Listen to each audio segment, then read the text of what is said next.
Hello everyone and welcome to another News Coolum video and another plug side chat. In this video I just wanted to quickly talk about something.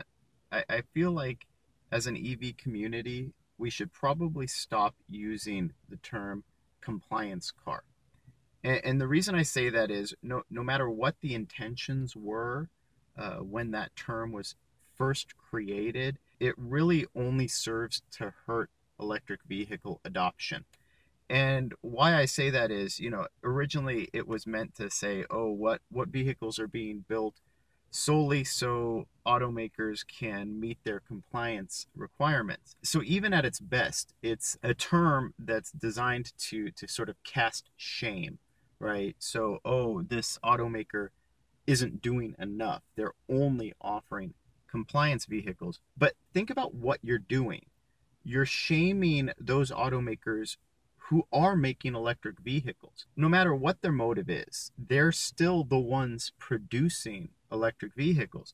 So why should they be the ones who are shamed? Why aren't you shaming a car company like Mazda, which is basically just scoffed at electric vehicles and said, no, we're just not even going to do them. We're not even going to consider them. So why wouldn't you shame a company like that, but you'll shame a company that's actually making electric vehicles? Part of what has maybe shifted my opinion about this has been the feedback that I've heard from electric vehicle owners, in particular about some cars that, by definition, are compliance cars.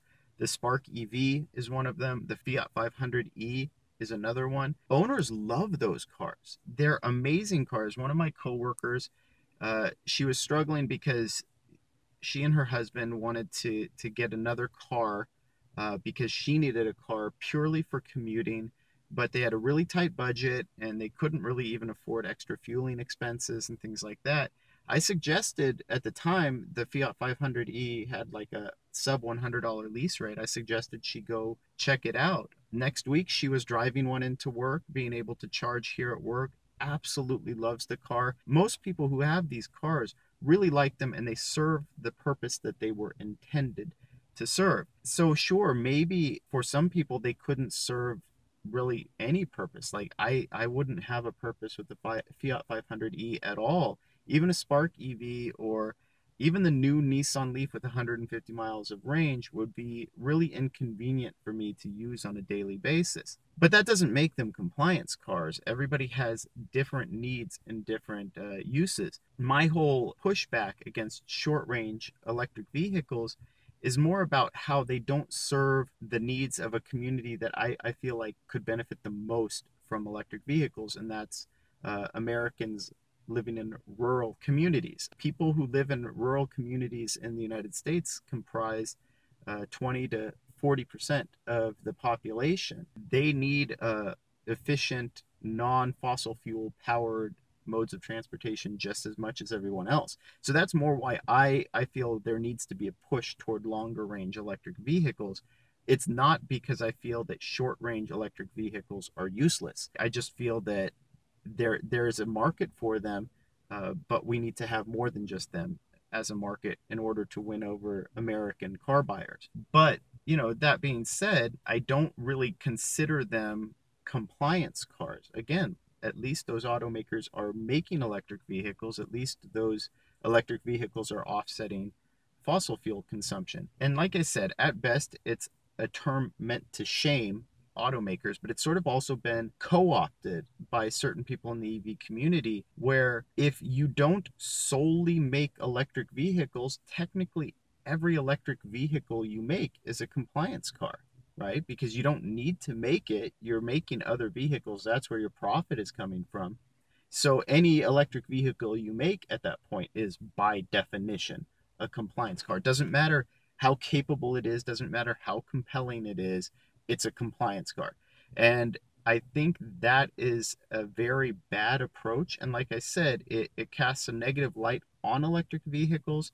And I think it drives buyers away, or it makes them more leery of even adopting electric vehicles in the first place. So it's really counterproductive if your intent is to increase or improve electric vehicle adoption. I think the people who are using it are maybe covering up for a lack of confidence in their own product line, and that's never a good thing. You need to be confident enough in your product line that you just push forward with what you're making. It allows you to coordinate with other companies more easily. You don't basically need to put another company down in order to promote your own product. So I think that that's sort of a negative behavior.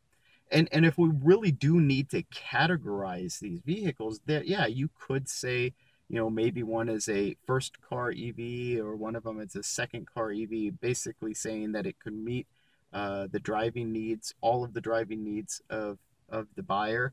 But really, that's going to be an individual decision anyway. So it's based on the buyer's own needs, whether or not a vehicle can meet their driving needs. So, and whether it can be their sole source of personal transportation. Other people have talked about, say, generations of electric vehicles, and I could get on board with that as well, though it's not a very well-defined term. I can kind of define for you how I see the various generations of modern electric vehicles. I personally feel that the sort of first generation is those initial electric vehicles that had less than 200 miles of range and don't necessarily have faster than 50 kilowatt charging rates. So anything in that category, either or, I really do feel like is a first generation electric vehicle or modern electric vehicle. And I think that the second generation of electric vehicle is basically anything that's about 200 to maybe 300, 350 miles of range and that has faster than 50 kilowatt DC fast charging capabilities. Those really do, I think the biggest cutoff point is that 200-mile range, because I think that's the key sort of tipping point. That really means that by my definition, basically every vehicle that's currently released falls into one of those two categories. And I do believe that's the case. Even the highest end Teslas right now, or the Tesla Model 3, would fall into that second generation. There hasn't been a real evolution that I would say would justify calling it a third generation EV. And really, to me, a third generation EV is an EV that can compete directly with ICE vehicles in all of the areas where electric vehicles are weakest. That's basically in range and in refueling time. So, and they don't have to necessarily exceed internal combustion engine vehicles, but they have to be competitive. So essentially about 350 plus miles of range per charge, and at least, I would say, 300 to 400 kilowatt charging rates, maybe up to 500 kilowatts. If you have those two things, I would say you would justify it being a third generation EV. And that's really where we need to be shooting for, not necessarily our top of the line EVs, but our mainstream EVs.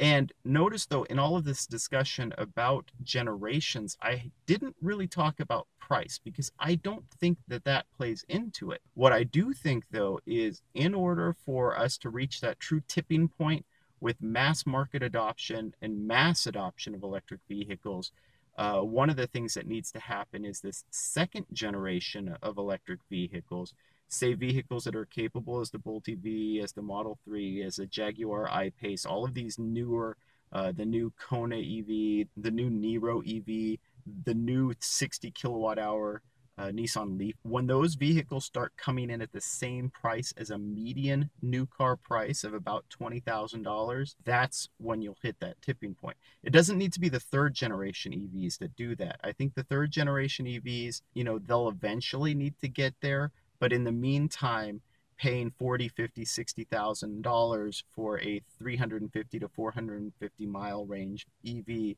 with 300 to 400 kilowatt charging, that will be fine. I'd love to hear what you guys think. It really rubs me the wrong way when a term like compliance car gets co-opted into shaming the companies that really need to be encouraged the most with their EV programs and building new EVs. I'd love to hear what you think. If you enjoy this video, please like and subscribe. It really helps out the channel.